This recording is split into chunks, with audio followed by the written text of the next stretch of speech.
اي راجل تساهلتي معاه ما تزعليش غير على نفسك.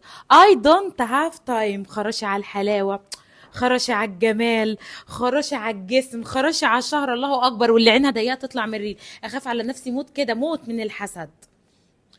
اي راجل تساهلتي معاه ما تزعليش غير على نفسك.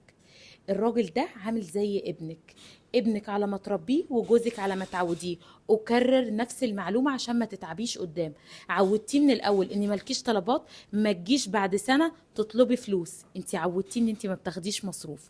عودتيه ان انت حاضر ونعم، وعمرك ما هتتناقشي معاه في حاجة مضايقاكي. يبقى ما تزعليش غير على نفسك يوم ما تحصل حاجة ويجي عليكي وتحبي تتناقشي معاه ويجي رادد يقولك هو انت هتناقشيني. عودتيه ان انت ما عندكيش شخصيه معاه، ما تجيش من النوم تصحي فجاه وتعملي شخصيه لنفسك. انت عودتيه ان ما فيش شخصيه، خلاص. عودتيه ان انت تروحي عند اهله وتقعدي تخدمي ليل نهار وتبقي خدامه.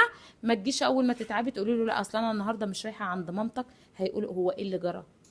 ايه اللي جرى؟ زي البيبي، زي ما بتربي ابنك بتلاقيه. عودتيني ده لا فهو لا، عودتيني ده صح فهو صح. انت عودتي جوزك على رولز معينه وعودتيه على نظام معين. ما تجيش في نص العلاقه او بعد الجواز ايه ده، ما هو هيستغرب، هيقول في ايه اللي حصل. انا مظبطه على نظام معين، ايه اللي جرى؟ يبقى هنا نعمل سبوت على الموضوع.